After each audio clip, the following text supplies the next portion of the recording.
Hai hai, selamat pagi. There you go. Morning ma. Ampun, macan, Nek. Selamat pagi.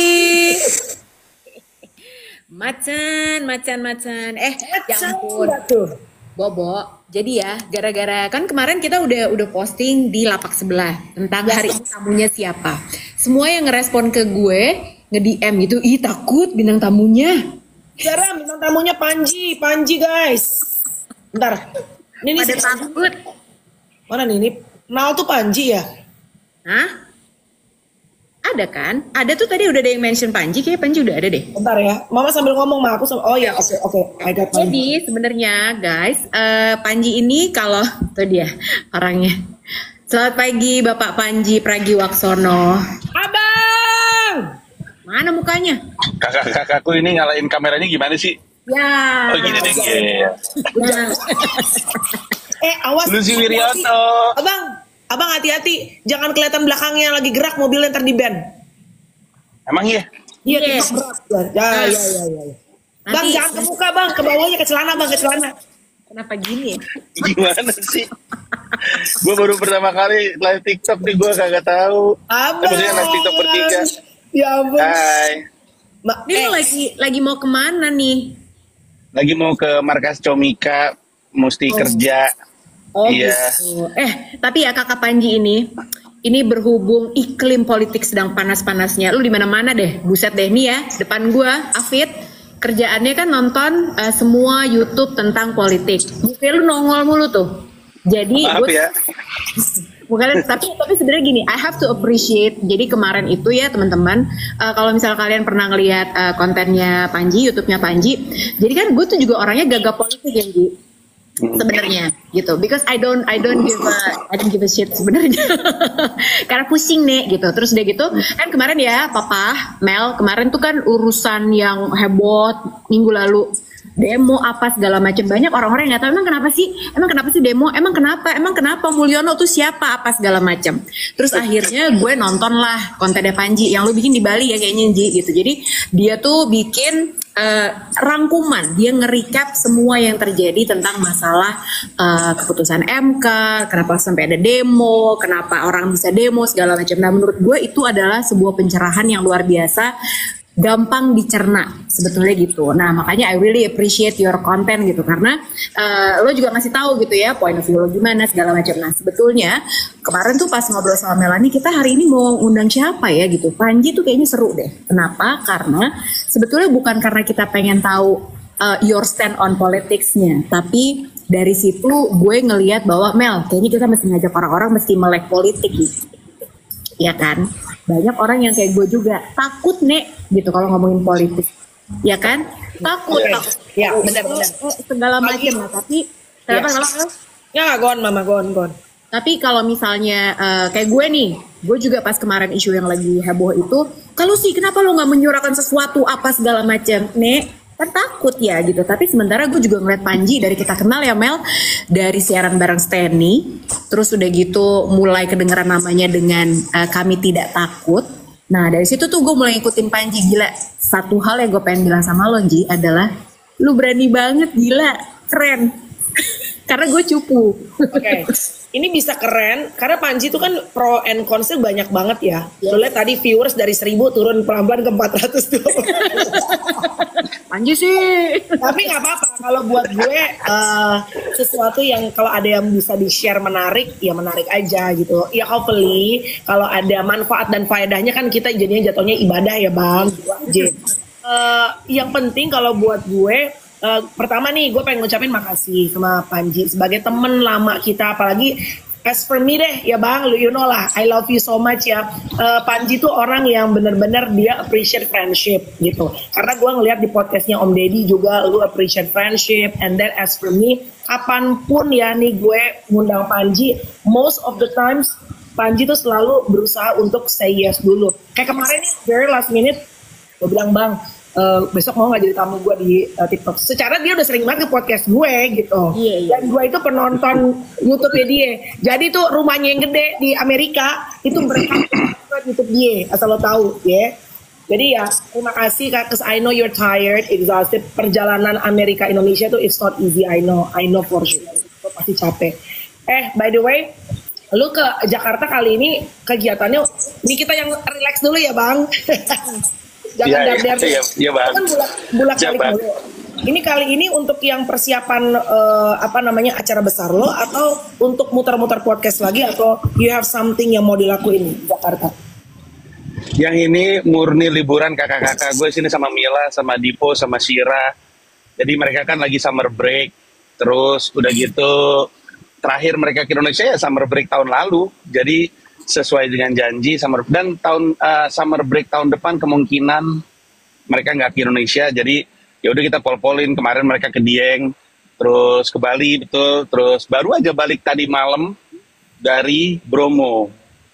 Jadi emang beneran liburan aja. Maaf ya kalau sinyal agak kurang ya, gue di jalan, gue minta maaf banget.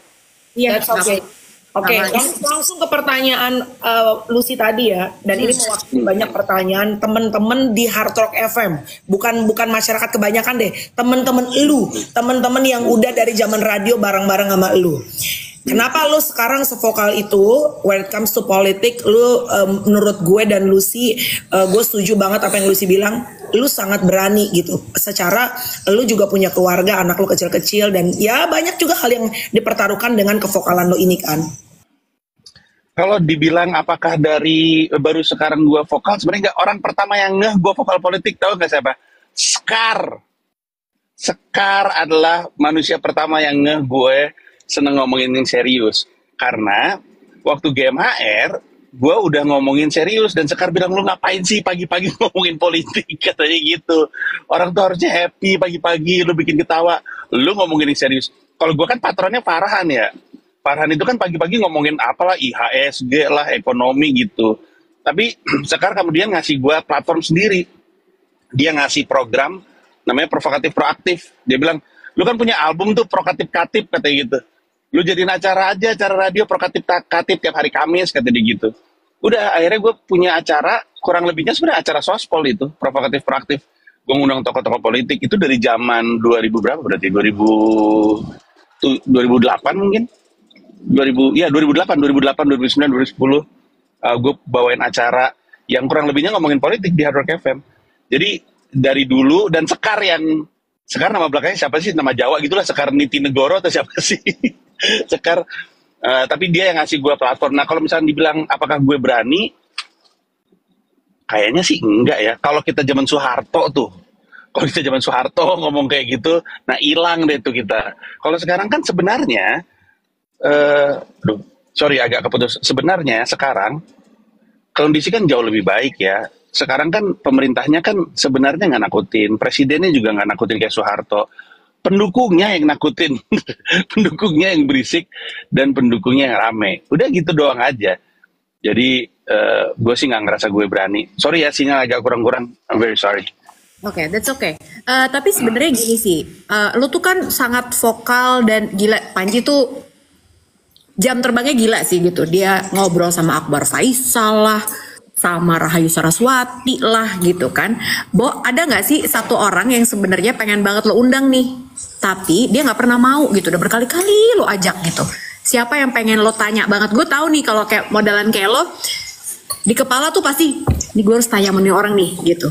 Karena gue gemes banget ngeliatnya gitu. Siapa orang yang pengen banget lo undang, tapi dia belum mau sampai sekarang?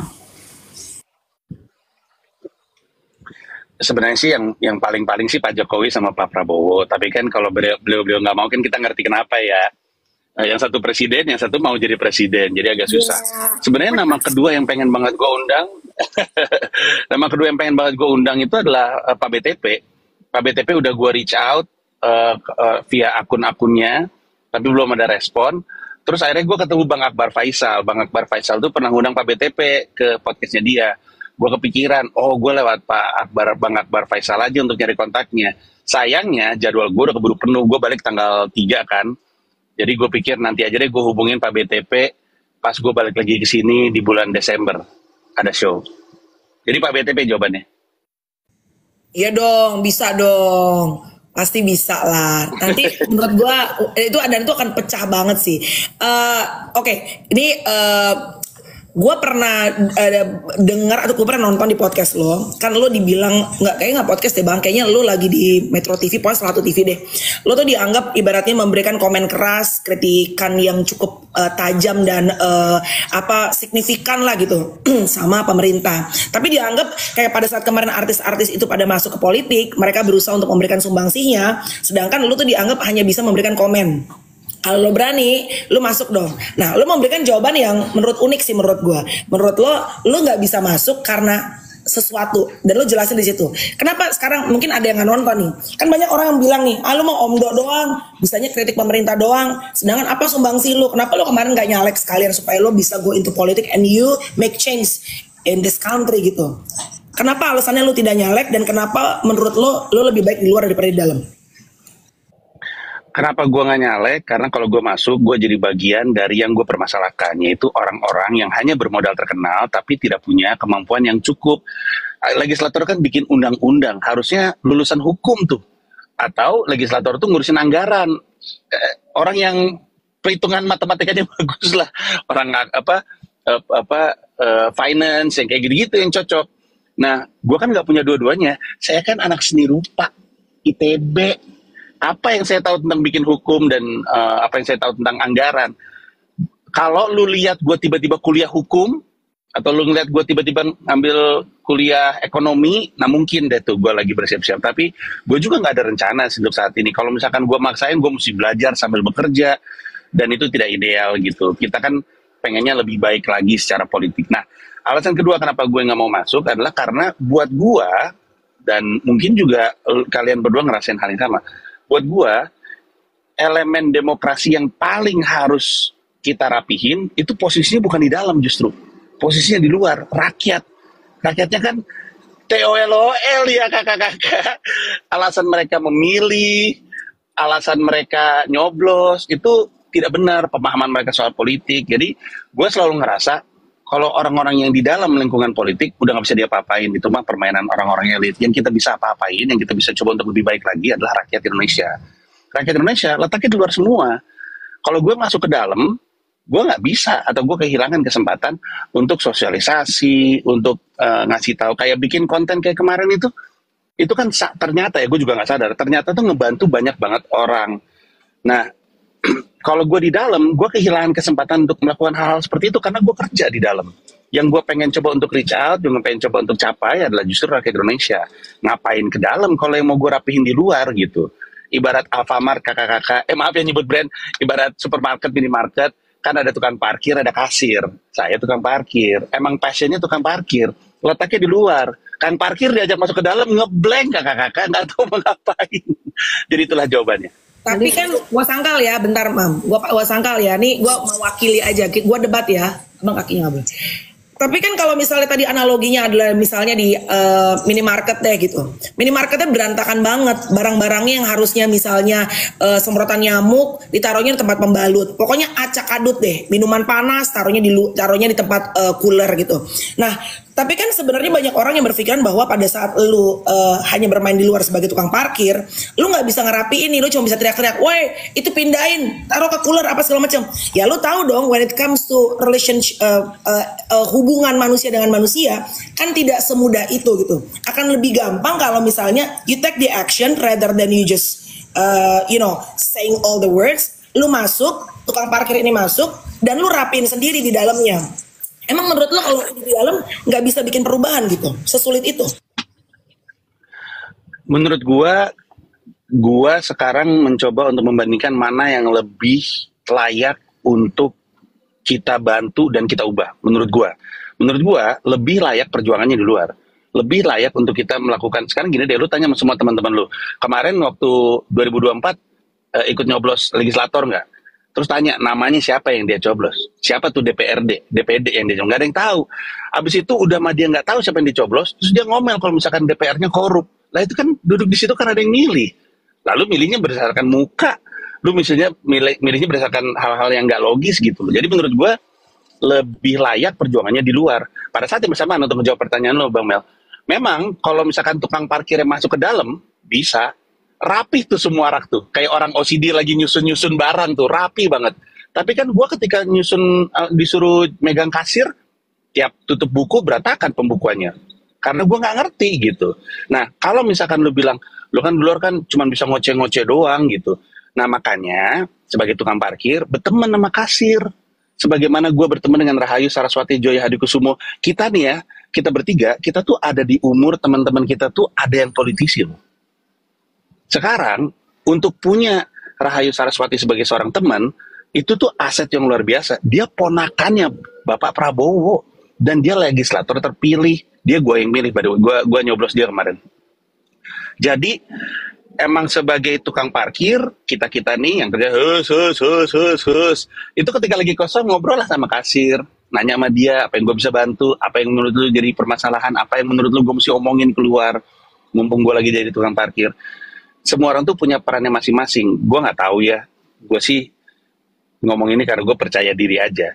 Aset terbesar gue itu adalah kemampuan gue untuk menjelaskan hal-hal yang rumit jadi sederhana. Kalau gue berdamai bahwa ini adalah superpower gue, maka emang tempat gue di luar, nggak di dalam. Apakah gue bisa jadi anggota DPR yang baik? Bisa. Gue ngeliat rapat-rapat DPR berantakan banget. As a CEO of a company, or I used to be a CEO of a company, gue yakin gue bisa bikin rapat DPR efektif. Gue yakin.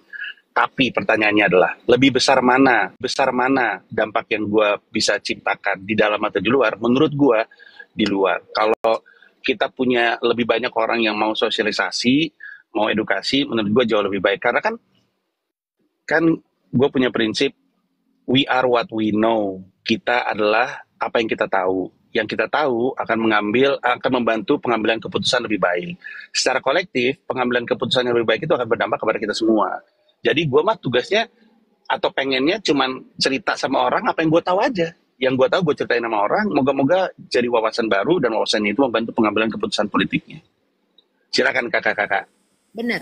Jadi gini, tadi aja ya gitu kalau kita bacain komen, wah banyak banget nih, Panji inilah itulah gitu. Ini sama aja sebenarnya gue nggak kaget juga ngeliat komen teman-teman di sini. Kenapa? Karena gue pun juga mengalami hal yang sama di saat gue mulai speak up tentang politik. Kayak kemarin tuh, gitu, gue juga berisiknya di sosial media, Panji. Gue nggak turun ke jalan lah gitu ya Mel ya. Kita melakukan peran kita dengan cara yang berbeda gitu, berjuang dengan cara yang berbeda. Tapi itu pun gue aja yang nggak sevokal Panji, itu udah dibilang udahlah malu sih ngapain sih ngomongin politik. Tadi aja juga ada yang bilang gitu, udahlah bahas yang asik-asik aja. Ngapain sih ngomongin MotoGP aja udah, kagak usah ngomongin politik. Tapi masalahnya kita itu adalah orang-orang yang harus melek politik. Kenapa? Karena kita tuh gampang dibohongin. Gitu, buzzer itu banyak banget. Nah, alasan kenapa kita ngundang Panji di sini sebetulnya adalah kita tuh pengen ngasih tahu nih ke teman-teman yang lain. Ada loh buzzer-buzzer politik yang bikin kalian berpikir mengikuti narasi tertentu. Nah, jadi sebenarnya topik kita pagi ini pengen ngajak kalian bukan buat ngedukung siapa itu mah bodo amat. Tapi sebenarnya kita pengen ngajak kalian buat terbuka pikirannya. Karena susah loh kalau ngomongin politik tuh orang udah males gitu. Pasti Panji nih belain si ini nih. Lu sih mah belain si ini gitu. Selalu gampang banget untuk dikotak-kotakan. Padahal sebetulnya maksudnya bukan itu. Nah, caranya adalah gimana supaya kita bisa kritis ya kan Ji gitu. Dari tadi aja kita udah ini kan ina itu. Soalnya gini ya, tadi nyambung dikit yang Panji bilang. Soal bekerja di dalam. Gue yakin Panji juga udah banyak yang nawarin nih masuk partai, ya kan? Bener gak? Gak usah Panji yang followersnya banyak dan sangat influential. Gue yang kerjaannya cuma ngomongin motor doang, gue juga ditawarin. Terus pertanyaannya satu, waktu itu ditawarin sama sebuah partai yang besar, tapi orangnya juga udah gak di situ sekarang. Terus udah gitu, gue nanya nih mas-masnya. Oke, mas, karena dia bilang, kamu tuh punya... Jangan di-spill dong orangnya. Terus... gue nanya dong, oke, mas, dia bilang gue punya potensi kan, karena lo kan banyak nih orang yang suka sama lo gitu, laki-laki segala macem, ini kuenya gede nih gitu, kenapa lo nggak masuk aja, masuk yuk gitu. Terus gue bilang, oke, duitnya dari mana? Kan butuh modal nih kalau lo mau nyalonin diri, masuk jadi caleg segala macam. Terus udah gitu, kalaupun misalnya gue punya duitnya, gimana cara gue balikin duitnya? Karena gue sebagai pebisnis pasti pikiran gue adalah lo kalau ngeluarin duit ya kan sama aja Mel kayak lu nge-MC, ya nggak? Lo beli baju harganya 1 juta, tapi budget fee nge-MC gue berapa ya? Ada untungnya dong. Pasti lo akan mikirin gimana caranya supaya balik modal dari uang yang sudah lo keluarkan. Nah sama aja. Nah terus pas gue tanya gitu dia nggak bisa jawab juga. Artinya apa? Gue bilang sistemnya berarti nggak bener dong ya. Kalau gue begitu masuk, gue udah tahu keluarin duit banyak, kemudian gue pasti begitu gue duduk di kursi itu, yang berpikir pertama gimana caranya balikin duit gue yang miliaran itu. Bener nggak sih? Gitu. Ya. Bang, kan lu sering banget yang lu sih bilang tuh berrelate banget dan bener banget. Tapi Panji sering tuh bilang tuh di podcast lu gitu ya, podcast lu pribadi ya di YouTube lu tuh sebetulnya bukan menyerang pemerintahnya. Lu sebetulnya keresahan lu sebagai komika, karena kan komika tuh selalu berangkat dari keresahan ya. For sure lu resah dengan keadaan negara ini, makanya lu komat kamit, lu bikin konten apa segala macam gitu. Tapi sebetulnya purpose utama lu tuh adalah bukan nyerang pemerintah, which is orang-orang pikirnya kan lu tuh attacking the government gitu yang lagi memimpin. Tapi sebetulnya keresahan lu yang perlu sampaikan nih, correct me if I'm wrong, bahwa lu ingin mencerdaskan rakyat. Bener apa enggak? Benar, dan juga perlu gue lurusin, kadang orang nggak bisa bedain kritik sama menyerang ya, orang gue ngeritik. Kadang-kadang orang personal banget gitu. Kayak misalnya kita ketemu sama orang, terus aduh gimana ya, gue sebelum jelasin itu gue mesti ngasih disclaimer dulu. Gue tuh tipikal orang yang percaya di balik karir temen yang gak berkembang, ada temen lain yang bilang bagus-bagus kok, tau gak? Jadi kayak misalkan dia habis ngelakuin sesuatu, terus ditanya sama temennya bagus nggak, terus temennya sebenarnya ngeliatnya jelek, tapi dia bilangnya bagus-bagus kok karena nggak enak aja, akhirnya karir nggak bertumbuh. Nah gue tuh tipikal sama orang tuh yang kalau misalkan gue ngeliat ada orang yang gue sayang, gue kasih tahu dia bahwa menurut gue sebaiknya tuh seperti ini. Nah ini tuh kan jadi apa ya, jadi ribet di politik karena kesannya gue nyerang. Banyak yang bilang gue benci Jokowi, gue milih Jokowi. Orang gue tim ses Jokowi, gue ada di grup tim ses Jokowi lama.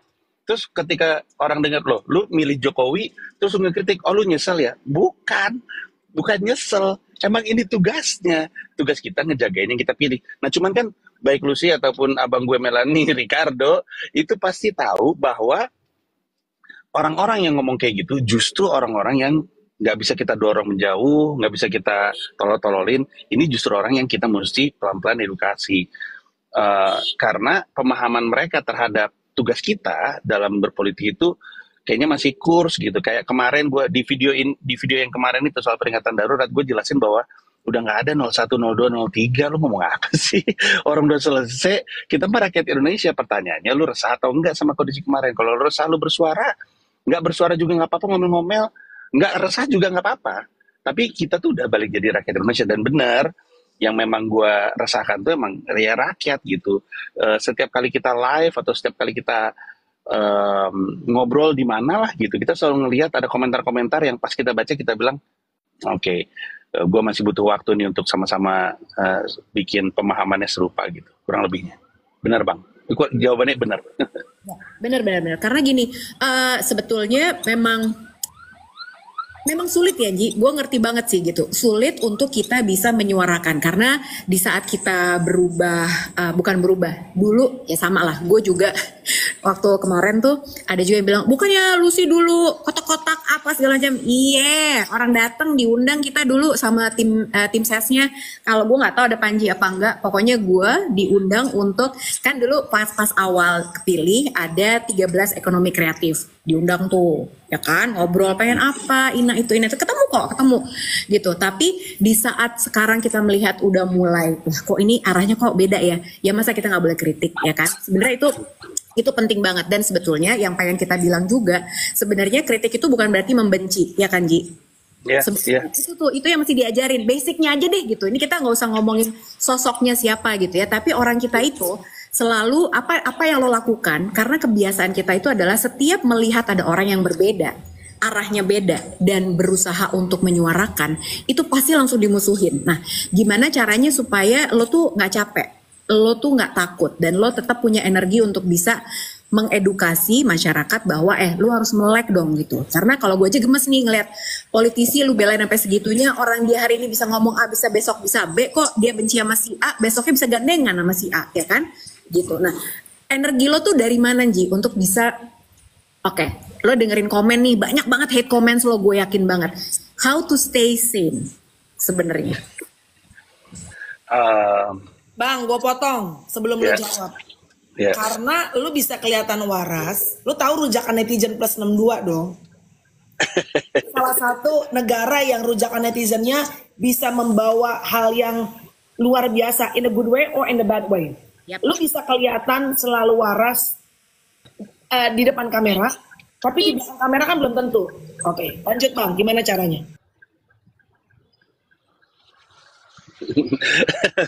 Paling bisa nih anda berdua ya. Tapi intinya sederhana gini. Ada banyak jawaban dari level yang gampang sama level yang agak ribet. Level yang gampang adalah kebetulan gue ini ekspektasi gue terhadap kebahagiaan gue tuh sederhana sekali. Lo tau kan ada orang-orang yang ekspektasi terhadap kebahagiaannya itu ribet gitu. Gue mah gampang. Lu kasih gue nasi telur ceplok, aduh itu hari bahagia banget. Gue gampang bahagia gitu kurang lebihnya.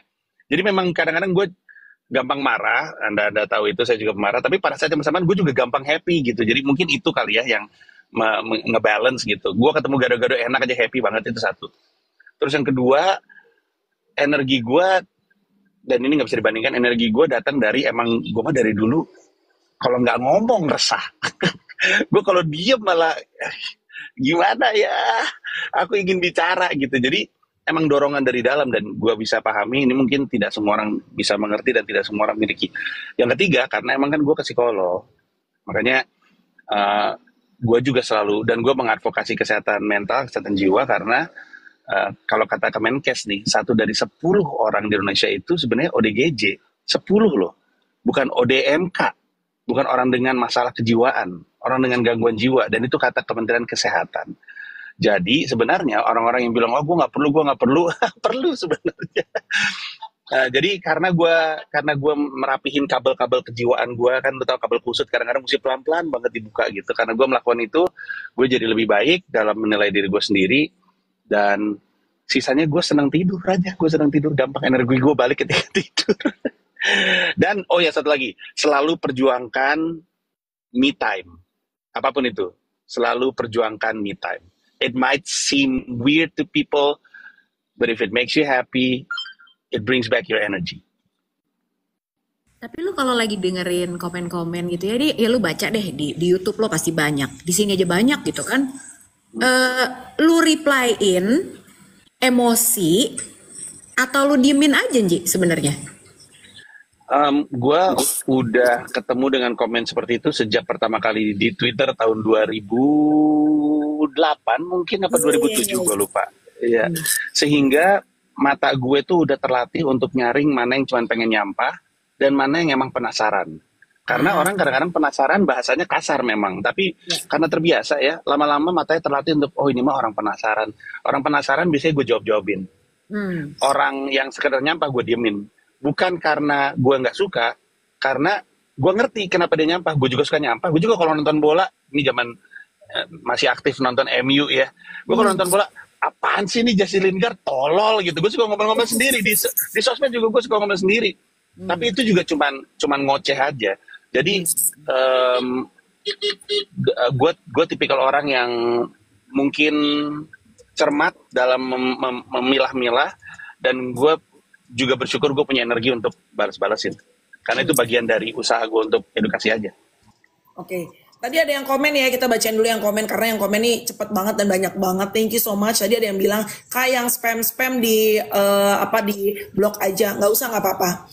Emang ini waktunya untuk ngetes mental ya, untuk melihat bahwa tidak semua itu harus pro sama kita. And in life pros and cons it's always there. Tadi kita harus being selektif aja mata dan kuping gitu. Anyway, tadi ada yang bertanya, enak sih kalau jadi Panji. Lu datang ke Indonesia, cari cuan, lu ngacak-ngacak Indonesia dengan bacot lu. Tadi gua membaca ya dari komen. And then you just leave this country, go back to United States. What do you think about that? Gak enak loh itu, lebih ribet di New York loh daripada di Indonesia. Gila kali, hidup di New York berat banget kakak-kakak. Biaya hidupnya Allahu Akbar, bukit atau gunung karir yang lagi gue daki itu tinggi sekali. Gue nggak punya privilege yang gue punya ketika gue di Indonesia. Gue nggak punya mobil. Anak-anak gue dari lahir sampai ketika kami pindah naik kendaraan pribadi, sekarang mereka harus naik kendaraan umum. Gue nggak bisa lagi beliin barang yang mereka minta. Kalaupun mereka minta, Sekarang gue, kalau di Indonesia mah mau beli apa mau beli. Kalau pas di New York ini namanya apa sih, gratifikasi tunda, delayed gratification. Nah itu dia. Bilang nanti ayah beliin, tapi nanti ya kalau kamu udah apa, kamu udah ini gitu. Tapi itu sebenarnya karena nggak ada duitnya aja. Jadi kalau misalnya dibilang enak tinggal di New York, tampaknya Anda tidak pernah tinggal di New York. Karena bau, kejahatan tinggi, nggak enak jadi orang yang selalu jadi target rasisme di New York. Jadi sebenarnya nggak enak. Dan itu menurut gua lagi-lagi hanya datang dari keresahan orang-orang yang mungkin misalnya ya belum kerja atau nggak pernah bisnis. Orang kan nanya, kalau lu nyari duitnya di Indonesia terus lu bakar di Amerika Serikat, jelasinnya susah kalau lu nggak pernah bangun bisnis. Orang membangun bisnis juga ngitung modalnya mau berapa tahun. Ini kita mesti nyuntik kan, kalau kita bangun bisnis gitu kan kita mesti suntik. Gue mesti suntik modal segala macam sampai bisnisnya jadi. Berapa tahun lu mesti nyuntik ke dalam usaha lu, tergantung berapa besar bisnis yang lu bangun.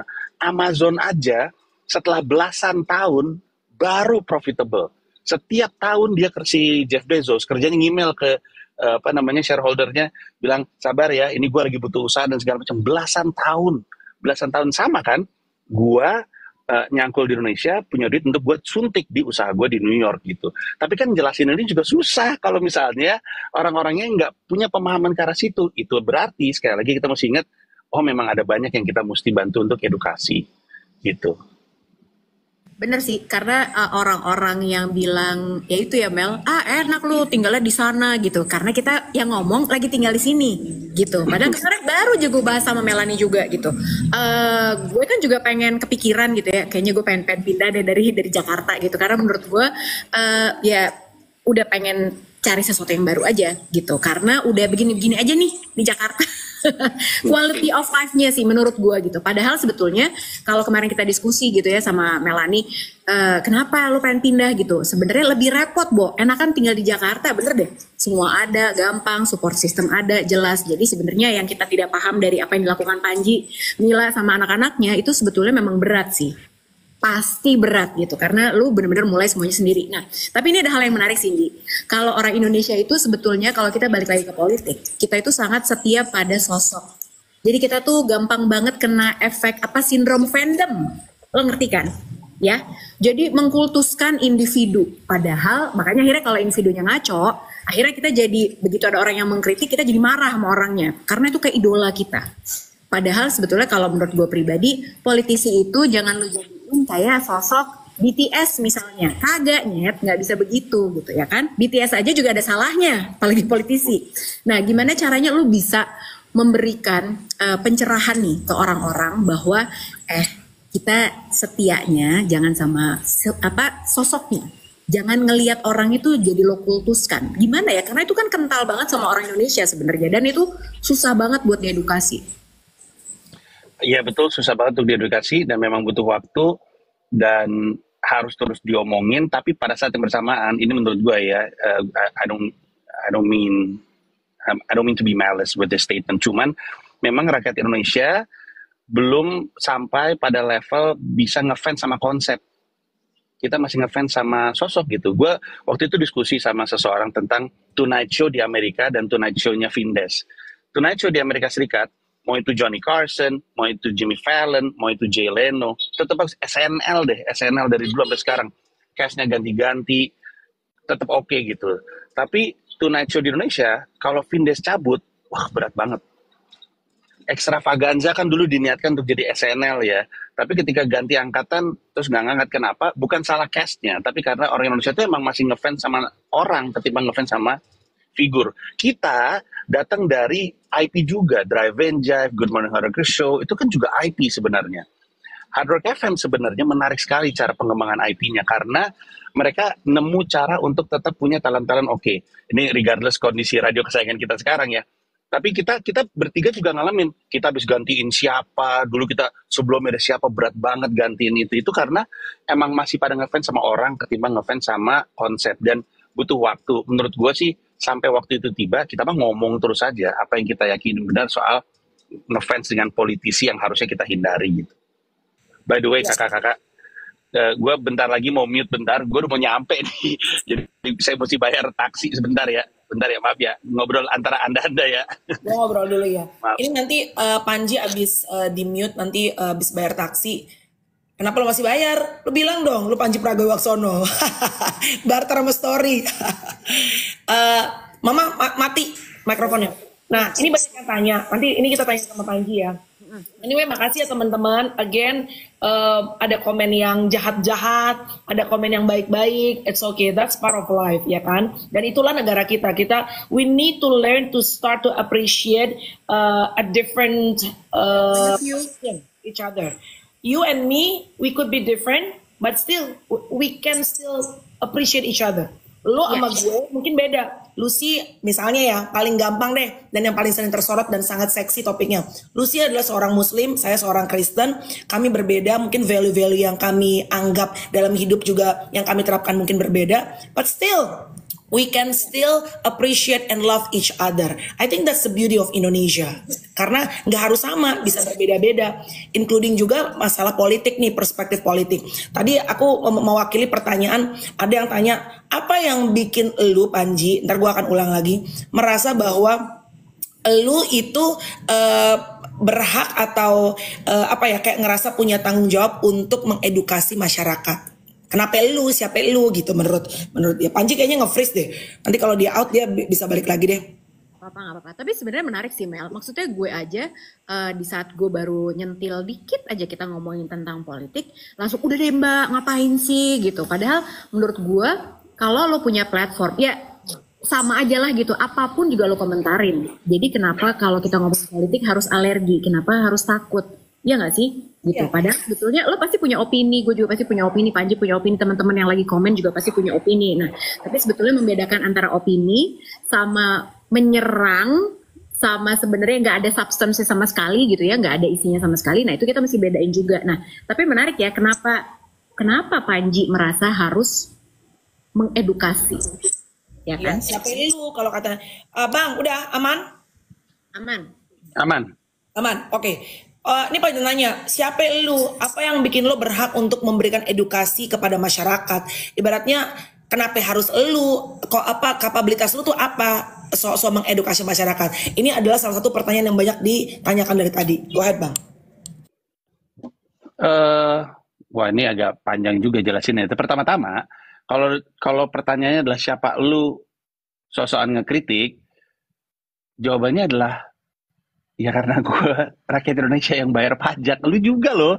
Kalau lu nanya siapa lu, sebenarnya kan lu juga bisa ngomong diri sendiri. Lu juga boleh. Lu juga bisa. Lu aja sekarang di kolom komentar rame juga nggak ada yang ngelarang, boleh. Sama kalau lu boleh komentar kayak gitu, masa gue nggak boleh? Masa cuma lu doang yang boleh komentar?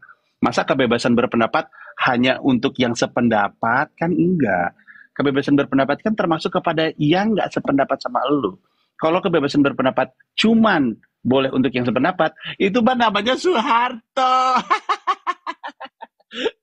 Jadi lu boleh, apalagi ya, makin tua lu nih untuk warga TikTok, makin tua lu makin sadar bahwa lu jadi makin pengen ngomel karena gue, Lucy, Melanie itu bayar pajak. Pernah dengar pajak progresif nggak? Ya Allah, pusing banget itu pajak progresif. Karena gue bayar pajak dan gue bayar pajak legit.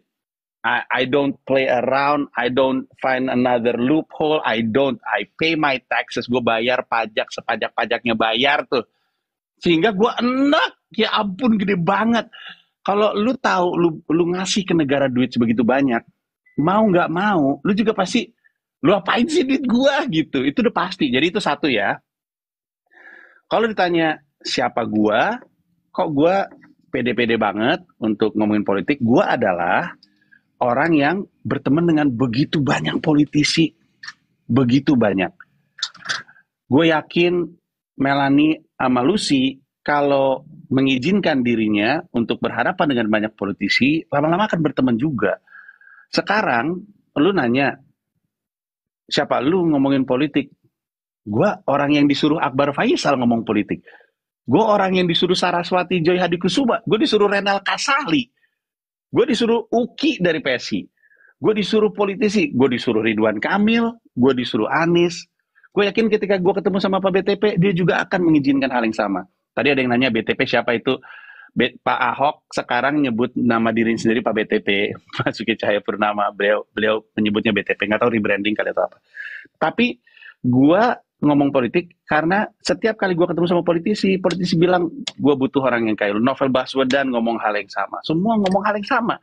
Tapi gue juga tidak mau mengesankan bahwa hanya orang yang kenal politisi yang boleh untuk komentar politik. Enggak juga, siapapun boleh, terlepas dari apa yang kayak yang kita tahu itu benar atau salah, nggak apa-apa, itu hak kita, kan kita bayar pajak.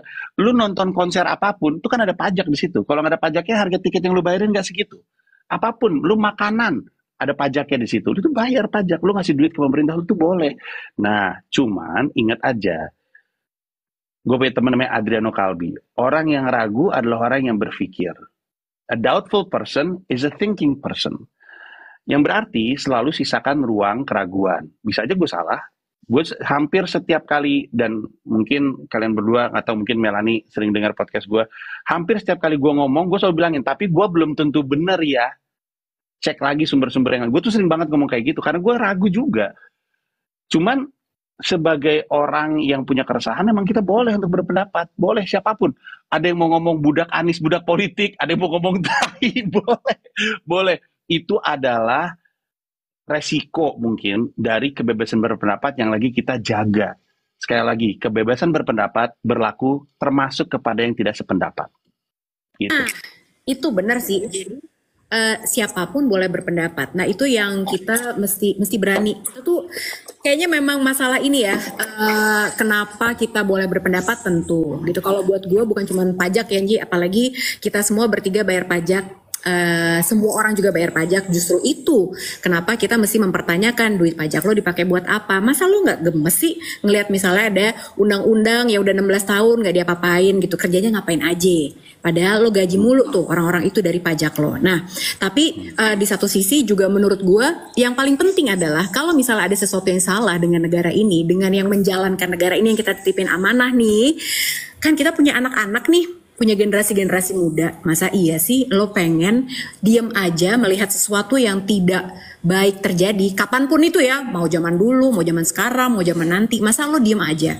Karena nanti anak-anak lo yang akan melihat itu akan menjadi pembenaran buat mereka bahwa ya udahlah kita diem aja, daripada kita takut nanti dimusuhin, dikatain budak segala macam, budak Anies, budak BTP, budak siapapun ya kan, terus lo diem aja dan lo membiarkan negara ini jadi nggak punya apa ya, sistem check and balance lah gitu ya nggak sih Nji?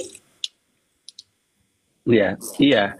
Dan sekali lagi itu juga butuh waktu untuk dijelasinnya, Lucy sama Melanie, karena sekarang gini deh.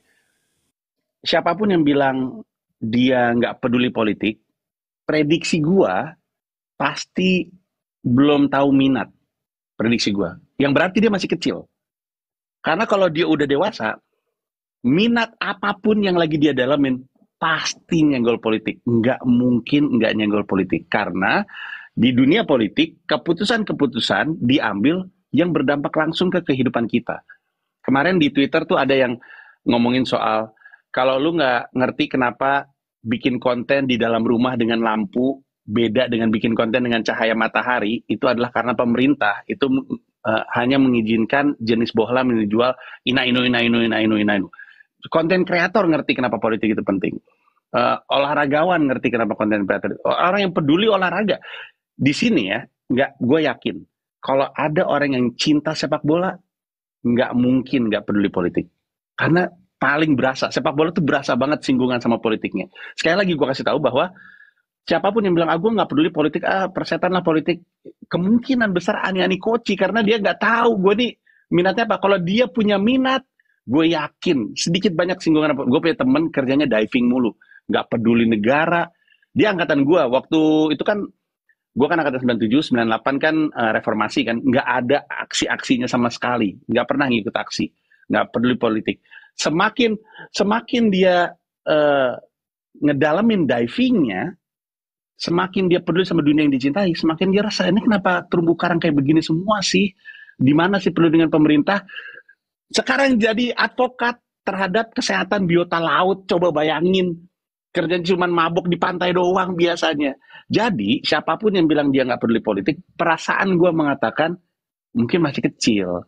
Atau dewasa. Tapi sayangnya tidak pernah tahu apa minat dia dan apa dunia yang dia cintai. Mungkin. Tapi itu beda urusan.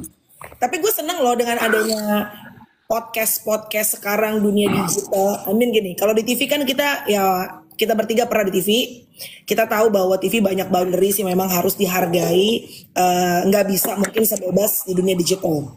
Tapi tetap ya guys, kalau gue sih tadi yang Panji bilang bahwa kebebasan untuk berpendapat boleh bebas, tapi bebas bertanggung jawab ya. I mean, every single post that you make, setiap post yang lo buat itu nggak akan bisa lo hapus. Once you post it, itu akan menjadi peninggalan sejarah for the rest of your life. Dan again, tadi Panji bilang, gue tuh nonton loh podcast yang lo bilang, kekuatan gue ternyata adalah my superpower is actually my bacot. Anjir, lo tau nggak bang? Lo ngomong gitu, I was like wondering, setiap orang itu kan diciptain sama Tuhan ada superpowernya, bener nggak? Ada yang kayak out of the blue, natural aja, dia bikin makanan apa aja, nasi goreng enak aja. Ada orang yang kayak kita nih, nggak perlu dikasih prompter, kita bisa ngebacot panjang lebar. But again, sekarang kan zamannya apalagi TikTok dengan short video pendek ya, semua orang pengen ngebacot. Karena yang ngebacot dan kalau misalnya modal nyali itu gede view-nya. But again, bacot bukan cuma sekedar bacot ya, lu harus tahu apa yang lu bacotin.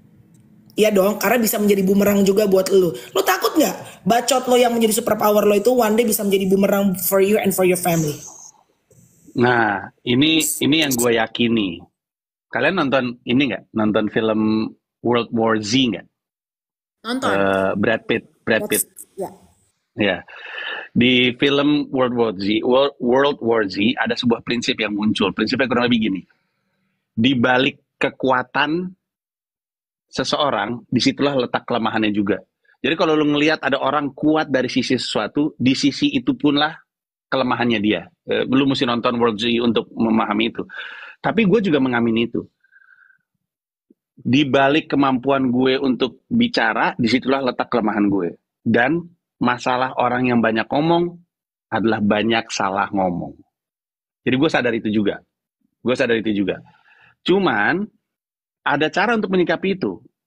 Kalau lu tahu di balik resiko orang banyak ngomong adalah banyak salah ngomong, berarti lu mesti jadi individu yang terima kalau lu salah. Nah, ini masalah di Indonesia itu adalah kalau dia salah, wah dia ngelesnya edan lah kemana dia cari jalan. Padahal kalau salah ngaku aja salah. Tidak terhitung berapa banyak video klarifikasi gue ada di YouTube gue sendiri terhadap kesalahan yang gue katakan. Nah, gue ngomong gini karena gue nggak pengen orang tuh jadi gentar untuk berpendapat. Nggak apa-apa berpendapat aja, tapi jangan gentar untuk minta maaf. Dan sampai dengan gue nggak tahu kapan nih, sampai dengan hari ini lah kurang lebihnya, gue sadar resiko salah ngomong itu. Jadi gue selalu buka ruang untuk minta maaf. Kadang-kadang yang menuntut gue untuk minta maaf tuh orang lain. Gue dapat surat somasi juga sering kok. Dan surat somasi itu kan sebenarnya kan cuma surat yang bilang, gue nggak suka sama omongan lu minta maaf, kalau nggak gue masukin ke polisi. Kan gitu kan. Kenapa? Ini sedikit edukasi untuk warga TikToker, ini adalah bagian dari perjuangan saya. Kenapa? Karena kalau misalkan gue tersinggung sama Melanie gitu misalkan, gue datang ke polisi, gue mau laporin Melanie bikin gue tersinggung. Pertanyaan pertama dari polisi adalah, tapi lu udah ada usaha untuk mediasi atau tidak? Kalau misalnya gue bilang, belum, ya jangan ke gue, udah sana mediasi dulu. Yang disebut dengan mediasi adalah surat somasi tersebut.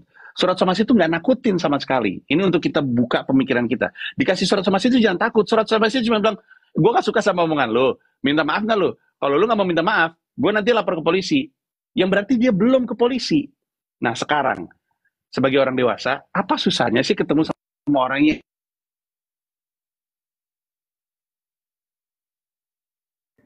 Mati, telepon lo mati. Oke, sekarang sudah. Ulang dikit terakhirnya. Oke. Intinya, kalau misalnya lu dapat surat somasi, itu orang sebel sama lu, sebel sama omongan lu, ya udah temuin aja. Temuin aja, jadi minta maaf.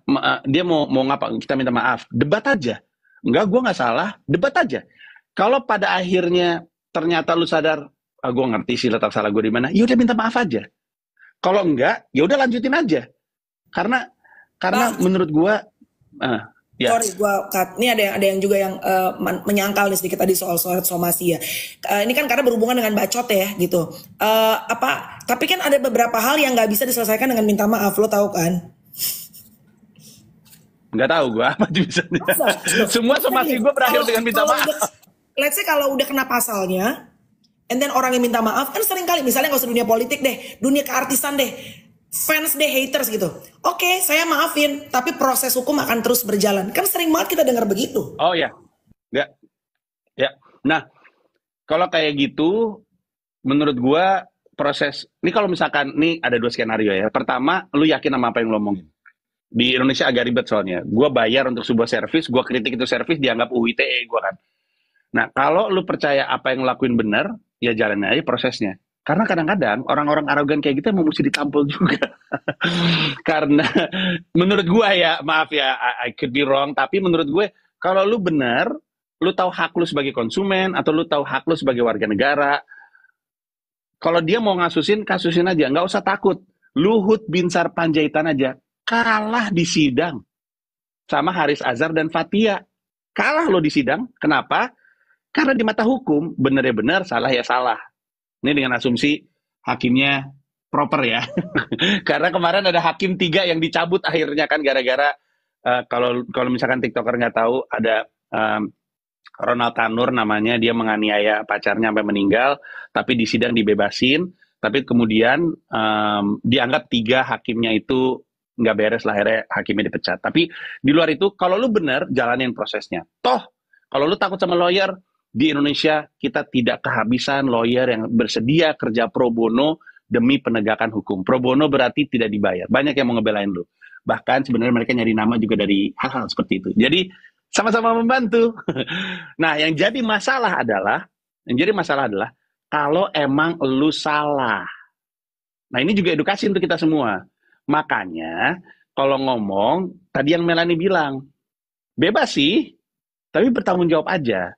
Karena kalau lu nggak mau bertanggung jawab, kelak lu dimintai pertanggungjawaban, dan lu nggak bisa kemana-mana. Bener, konten-konten dihapus, sebenarnya nggak bener-bener terhapus. Kayak tweet dihapus, lu cari masih bisa nemu loh. Cuman tulisannya, this post has been deleted gitu, masih ada. Lu masih bisa nemu gitu. Jadi makanya, gue selalu bilang, terutama ketika gue ngajar gue kan sering jadi kayak pembicara di SMA, di SMP, di kampus, gue selalu bilang, ngepost lah seakan-akan satu dunia follow lu. Walaupun sebenarnya enggak. Ngepost lah seakan-akan satu dunia follow lu, karena ujung-ujungnya emang satu dunia tahu juga postingan lu. Kayak misalkan lu sebelah sama kepala sekolah lu. Kepala sekolah gue gitu. Karena lu pikir kepala sekolah lu nggak follow lu. Tapi kan orang bisa screen capture tweet lu, di forward ke kepala sekolah lu juga. Jadi, inilah yang kita mesti sama-sama belajar ya. Di era bebas adalah apa yang kita agung-agungkan. Yang kita mesti belajar itu adalah belajar untuk apa yang kita omongin di depan itu orang, apa yang kita omongin di belakang itu orang adalah hal yang sama yang kita bersedia untuk ngomongin di depan itu orang. Kurang lebihnya kayak gitu. Bertanggung jawab aja sama ucapan kita.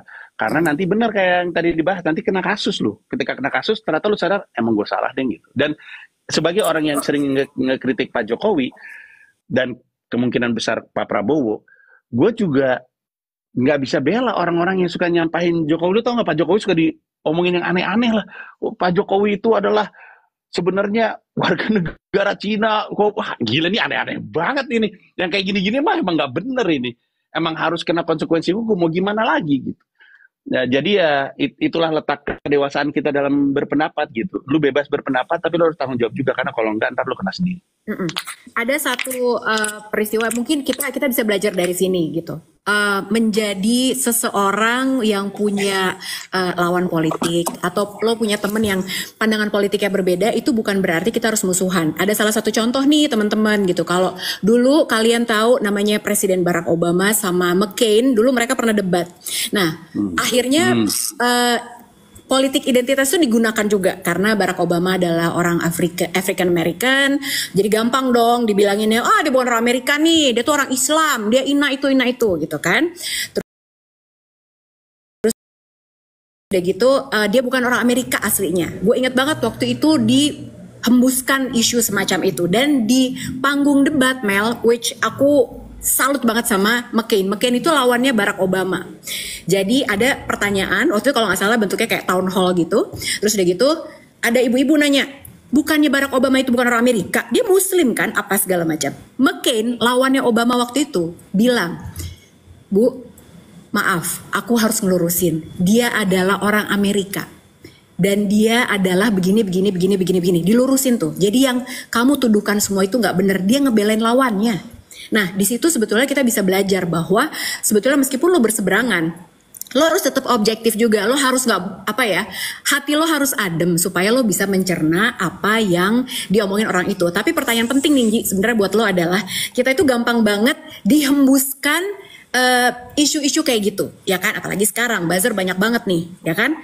Inalah itulah gitu, gampang banget kita dibawa-bawa. Gimana caranya supaya kita tuh bisa kritis dan kita bisa oke, ini tar dulu ya, gue pikir dulu ya, ini bener apa enggak. Cara lu cek dan cross check fakta. Nah itu kemana? Karena kan sekarang semua banyak banget, semua bisa punya platform, semua bisa ngeluarin pendapat. Gimana caranya kita sebagai netizen jelita ini yang biasa-biasa aja, yang nggak punya teman dari dari kalangan politisi seperti lu gitu ya, supaya kita tahu check and rechecknya tuh kemana faktanya?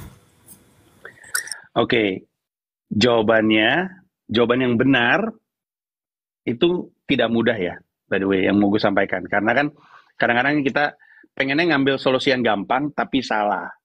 Sementara solusi yang benar itu susah. Nah ini solusi yang gue yakini benar. Tema besarnya adalah kita harus pecahkan dulu bubble bias atau gelembung biasnya kita. Kita tuh kan bias banget ya. Kita ngomongin misalkan TikTok, Instagram, dan Twitter. Mereka kan algoritmanya adalah nyodorin apapun yang kita suka.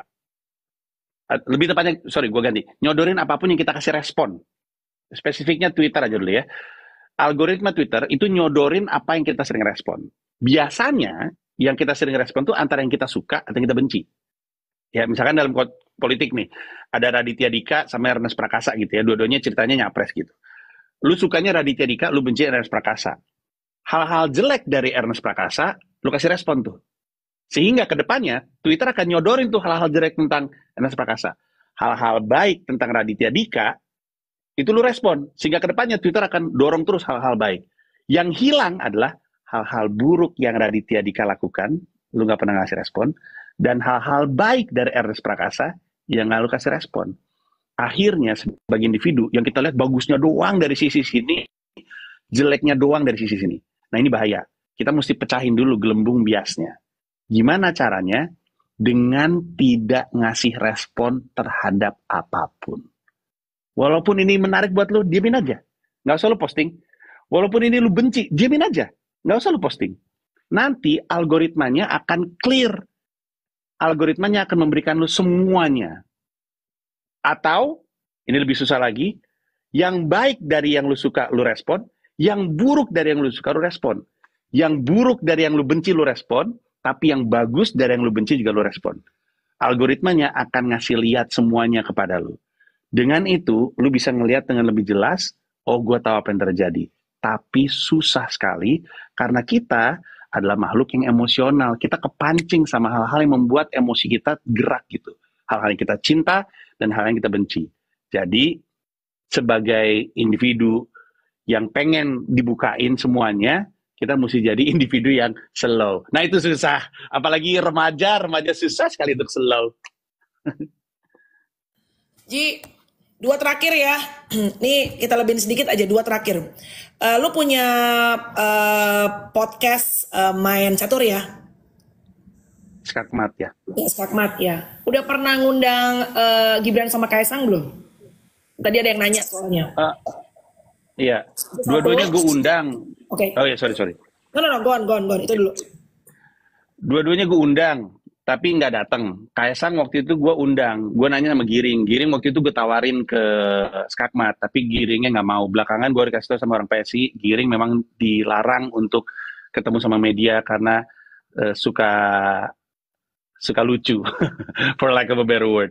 Terus gue nanya lewat Giring, gue mau dong ngundang Kaisang gitu. Terus dia bilang Kaisang lagi umroh. Terus oke kalau gitu. Kaisang udah balik dari umroh, gue tanya lagi sama Giring, gimana nih ketemu lu mau nggak gitu? Dan nggak ada respon. Gue ketemu sama Uki akhirnya datang, Uki PSI datang ke Skakmat.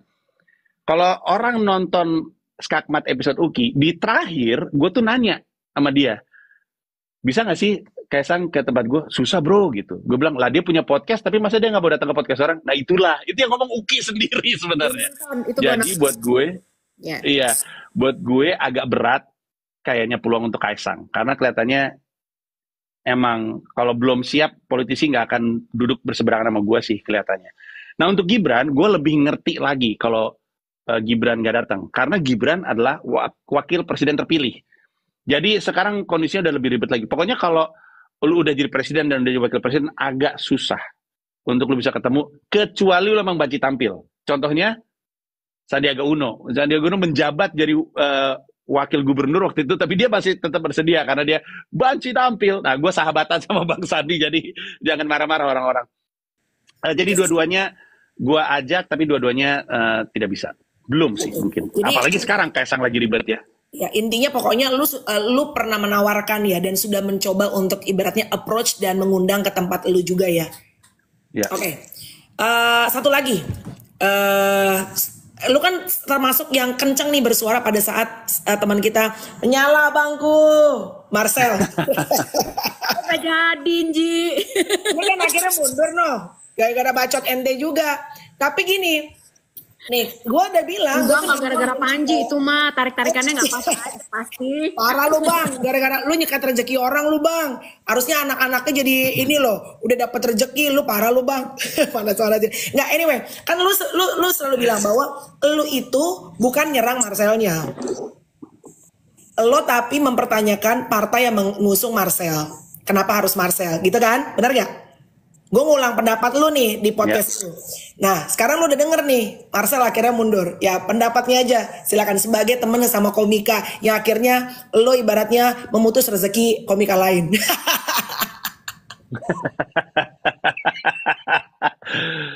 Kalau gue sih sejujurnya gue lega.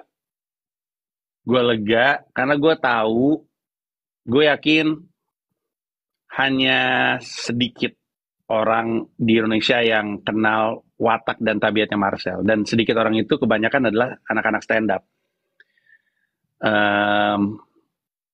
Marcel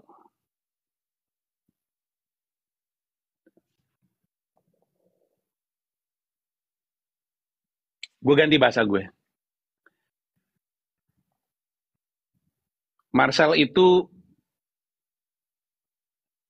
adalah serdadu yang sangat-sangat hebat. Lu suruh dia perang, dia berangkat perang.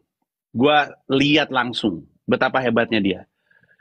Dia datang ke medan-medan yang gua sendiri juga nggak mampu. Ini kita lagi ngomongin stand up ya. Dia bisa hadir di acara-acara komedi, acara-acara stand up, atau acara-acara untuk stand up yang gila, gue sih nggak akan ngambil tempat-tempat. Tapi dia berani banget. Dia adalah serdadu yang sangat hebat. Sehingga serangan gue memang betul kepada kaptennya, kepada komandannya. Dan akhirnya memang yang mundur adalah komandannya. Komandannya yang berhenti perang. Riza Patria yang bilang, aduh gue mundur deh gitu. Dan dengan itu Marcel tidak perlu menolak, Marcel tidak perlu membangkang sebagai serdadu, Marcel tidak perlu AWOL, tapi Marcel pada akhirnya tidak ikut perang. Dan itu gue syukuri, gue lega sekali. Dan yang orang nggak tahu adalah selama proses kemarin pun gue sama Marcel tuh WhatsAppan mulu. Marcel tuh pengen datang untuk ngobrol sama gue, untuk curhat sama gue tuh sering. Dan gue yakin Marcel abis ini karena udah lega mau ketemu sama gue. Tapi gue sih bersyukur. I love him very very very much. I love Marcel very much. Dia adalah opener gue di Istora. Gue manggung di Istora Senayan Jakarta, orang yang gue percaya untuk ngebuka gue adalah Marcel Widianto. Dan dia brilian sekali pada malam itu. Jadi gue bahagia, gue lega, gue bersyukur, tapi perjuangan gue belum selesai menurut gue. Karena yang jadi masalah buat gue adalah orang yang nyodor-nyodorin Marcel ke pentas politik. Orang ini juga gue kenal, orang ini juga kalian kenal, orang ini yang sekarang lagi mau gue incar. Jadi Marcelnya udah lega, tapi gue masih punya perjuangan. Baik. Tapi honestly, gue sependapat sama lo. I love Marcel. I think he's a good person. Hatinya tuh baik, ya nggak? Dan dia pekerja keras. And kalau orang bilang, lu dulu pernah kerja ini, well, people made mistakes when we were young gitu kan, karena kepepet duit apa segala macam. Dan mungkin menurut gue, kalaupun sekarang Marcel belum bisa menjabat apa yang dia inginkan kemarin gitu ya, mungkin atau diharapkan deh gitu. Maybe bukan enggak ya, tapi it's only a matter of time. Belum aja. Kita nggak pernah tahu loh, right? Ya, betul. Betul. Nggak pernah tahu. Anyway, ada lagi. Wah, Keren. Rame. Enggak sih, tapi tadi kalau nyambungin Marcel dikit sebenarnya balik lagi ya ke podcast yang pernah Panji bikin yang surat terbuka buat Gerindra, gue juga nonton itu gitu kan, jadi gue jadi ngeliatin semua deh, ntar lagi gue subscribe nih. Yang ketagihan lama-lama, gue tuh emang gak boleh dipancing, Bo, karena gue tuh sebenarnya suka banget, gue sebenarnya tertarik dengan dunia politik, tapi takut kan ya, takut kena UU ITE, takut gue. Nah tapi sebenarnya itu bener banget yang Panji bilang, kalau misalnya orang itu masing-masing punya peran. Panji itu adalah tukang parkir. Kalau jadi tukang parkir ya udah diam di situ dulu, lakukan pekerjaan lo sebaik mungkin di situ. Jangan sok-sokan jadi kasir minimarket kalau lo nggak tahu apa yang lo kerjain. Berteman boleh, ambil ilmunya boleh. Kalau lo merasa sudah punya bekal yang cukup, lo mau pindah profesi jadi kasirnya, monggo aja. Tapi kalau misalnya lo memilih peran untuk jadi tukang parkir, dan do it very good gitu, be very good at it. Dan yang paling penting itu sih ya Mel, pelajaran buat kita netizen yang tiap hari ngeliatin paparan berita, paparan mungkin buzzer-buzzer yang dapat brief segala macam. Satu hal yang Panji bilang yang kita bisa terapkan paling gampang adalah chill aja, tenang aja, jangan responsif, jangan emosi, yang mana itu susah sebetulnya, ya kan? Ya, betul. Bang, untuk menutup Ya. dong, just to sum up ya obrolan kita tentang, kan kita ngobrol sebenarnya melek politik. I mean, lu tuh punya kerinduan, punya keresahan karena in this country, in the future, di masa depan, walaupun Panji sekarang you can say he's a New Yorker, dia lagi berjuang di New York, and I'm so proud of you, Bang. Setiap gua ketemu lo, gue selalu bilang gue bangga banget sebagai teman lama lu melihat perjuangan lo. I know it's not easy, jangan sosok cium, cium balik ribet. Ini bercanda ya guys. Gua anggap serius bercanda. Gue sama Panji mau bercanda gitu. Anyway, kita tuh kenapa resah? Karena kan kita pengen, kita tuh karena cinta Indonesia. As much as lu bilang, ini negara polusi, apalah, macet, ini, ono ini. Gue kemarin ke Australia aja, I miss Indonesia very much. Iya dong, karena hati kita tuh di Indonesia gitu loh. Dan kita melihat, ya walaupun ntar lo mau kirim anak lo ke Amerika, sekolah, apalah, kemana lah segala macam. Tapi kan tetap aja darahnya Indonesia. Jadi lo pengen memberikan yang terbaik buat negara ini. Dimana lo akan membesarkan anak-anak lo akan menua mungkin di sini gitu. Karena tidak semua orang punya privilege. Kalau nggak demen-demenin negara, and then bisa pindah ke negara lain, right? Tadi ada yang bilang, boro-boro pindah ke Australia, ke Singapura. Kita pindah kelurahan aja ribet, say. Right? Lucu Not banget lagi. everybody got that kind of privilege gitu. And again, just to sum up, untuk melek politik, what would you want to say? Untuk menutup obrolan kita dengan ini, hari ini rekor tembus 3.200 penonton. Thank you Panji. Walaupun hatersnya banyak. Justru yang masuk hater semua ini pengen mantau. Gak apa-apa. Tapi Oke, gini, bisa sama. untuk bisa peduli politik, lu harus mulai peduli diri sendiri dulu. Dan ini bukan BS, ini bukan basa-basi, ini bener. Gua kasih runutan pemikirannya. Untuk peduli politik, lu harus peduli diri lu sendiri. Peduli diri lu sendiri itu berarti lu peduli sama apa yang lu suka. Cari tahu minat lu apa. Kadang-kadang kita tinggal di Indonesia, kita tuh nggak tahu loh, kita bisa tumbuh besar nggak tahu kita minatnya apa. Kenapa? Waktu dari SD kita milih SMP ikut temen gue di mana ya, di situ gue pindah ke SMP. Dari SMP pindah ke SMA ngikut temen gue di mana pindah ke situ. Dari SMA ke kuliah, gue kuliah kemana? Temen gue kuliah situ, gue kuliah situ. Gue ngambil jurusan apa? Temen gue ngambil jurusan apa? Gue ngambil. Begitu mulu. Selalu faktor-faktornya itu faktor-faktor orang lain. Kita tuh nggak pernah nanya, gue tuh sebenarnya pengennya apa ya? Gitu. Kita bisa masuk ke dunia kerja nggak tahu kita sukanya apa. Lu peduli sama pilihan orang lain, Mereka milih sekolah di sini, mereka milih kerja di sini, mereka milih jurusan ini. Lu peduli sama pilihan orang lain, tapi lu belum peduli sama diri lu sendiri. Jadi sekarang nggak usah ribet-ribet guys. Cari aja lu tuh sukanya apa. Explore aja, have fun aja, main aja. Main sesering mungkin, serap sebanyak mungkin, sampai lu ketemu, ternyata gue cinta ini. Lu tahu lu cinta, karena lu nggak dapet duit tapi happy. Lu ngerjain sesuatu nggak ada yang bayar, tapi happy. Coba bayangin. Nggak ada duitnya tapi happy, udah pasti karena cinta. Nah ketika lu ketemu dunia itu, jalanin aja. Jalanin se-happy-happynya. Karena lu juga akan jadi individu yang bahagia, karena lu ngejalanin apa yang lu cintai, dan lama-lama, karena lu begitu mencintai sesuatu, lu jadi peduli sama yang lu cintai. Kan nggak mungkin lu numbuhin kepedulian kalau lu nggak cinta terlebih dahulu. Jadi emang mesti cinta sama sesuatu. Nanti ketika lu cinta, lu peduli sama sesuatu itu. Entah itu skateboard, entah itu desain, entah itu fotografi, lu jadi peduli. Ketika lu mulai peduli, baru lu mulai mau bertanya, masalah lu tuh apa aja ya? Ketika kita ketemu sama orang yang kita cintai, salah satu ciri-cirinya adalah, I wanna help you kalau lu jatuh cinta. I wanna help you. I wanna make you happy. Kenapa I wanna help you? Karena sebagai orang jatuh cinta, yang gue inginin cuma pengen ngeliat lu senyum sesering-sering mungkin. Dan ini bukan cuma ke individu, ini juga ke dunia. Karena lu suka sama dunianya, lu tanya masalahnya di dunia ini apa ya? Gue jamin, ketika lu dalamin permasalahan dunia yang lu cintai, lu sadar bahwa ada persinggungan politik di situ. Pada detik itu, lu akan jadi individu yang peduli politik. Jadi pelan-pelan. Nggak usah langsung baca buku dan segala macamnya, bisa, tapi privilege again, karena beberapa buku mahal di Indonesia karena pajaknya pajak barang mewah. Tapi mulai dari cari dunia yang lu cintai aja. Jatuh cinta pada sesuatu. Fall in love with something. Ketika lu cinta sama dunia itu, lu akan peduli sama dunia itu. Ketika lu peduli sama dunia itu, lu akan tahu masalahnya dunia itu. Ketika lu tahu masalahnya dunia itu, lu akan tahu bahwa ternyata politik berperan di situ. Jadi selamat jatuh cinta. Selamat jatuh cinta. Mantap. Emang bacot lo, super power lo dah. Bener kan? Iya. itu baru speak negara. Gimana nge-speak sama cewek no? Nah itu gak ada hasilnya Mila, ya kan? Sampai rela dibawa ke New York coba tuh. Thank you ya bang. Berjuang sendiri tuh dia tuh. Ya makanya. Kapan lo balik bang? Tanggal 3 gue balik lagi ke New York. Terus kami akan di sana terus. Mereka akan di sana terus sampai tahun depan. Tapi gue nggak tahu tahun depan mereka akan summer ke Indonesia atau enggak. Tapi gue akan balik Desember, ada acara. Undang dong kita dong tahun depan. Mau dong nonton.